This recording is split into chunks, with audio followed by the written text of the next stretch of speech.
Romanos, o capítulo 4, o versículo 3 de Romanos vai dizer assim: pois que se diz a Escritura, Abraão creu em Deus e isso lhe foi imputado como justiça. Romanos capítulo 4, versículo 3. A partir do versículo 4, ele vai explicar, o apóstolo Paulo, o escritor de Romanos, vai explicar por que que em Abraão ele foi imputado justiça pela fé sem haver lei. E isso, irmãos, para quem entende essa passagem, isso é tremendo. Isso é muito profundo. Isso é de uma revelação do Espírito Santo muito profunda. Porque Paulo vai explicar que Abraão foi justificado pela fé antes de haver lei, antes de se estabelecer a circuncisão dentro da lei. E vai dizer assim, um dos versículos que eu destaquei diz assim: como lhe foi, pois, imputada a justiça? Estando na circuncisão ou na incircuncisão? Não na circuncisão, mas na incircuncisão. E eu vou explicar para os irmãos. E recebeu o sinal da circuncisão, selo da justiça de Deus, estando ainda incircunciso, para que fosse pai de todos os que creem.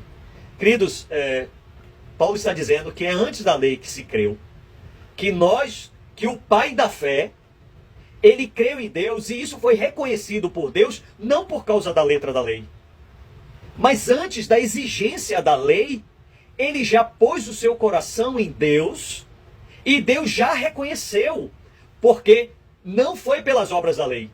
E Romanos vai deixar claro que pelas obras da lei, ninguém seria justificado. Absolutamente ninguém seria justificado.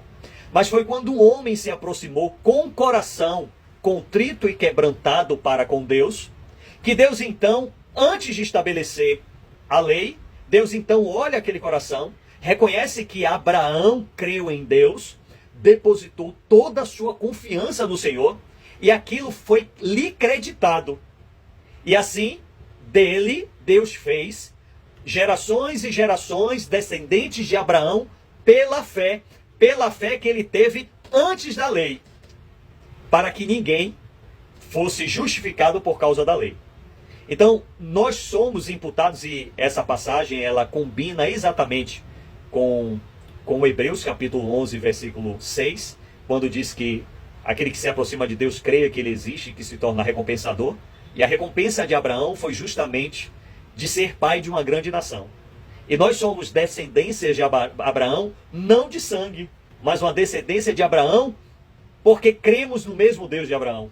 Porque nos aproximamos de Deus com a mesma convicção de que se Deus nos chamou, Ele vai garantir, Ele vai fazer uma nação de nós. Assim como Deus nos chamou em Portugal e nos chamou aqui em Salvador, na Bahia, nós temos convicção de que a partir desse chamado, Deus vai criar um rebanho a partir dele. Ainda que nós não conheçamos qual é esse rebanho, irmão Pedro, Deus já sabe.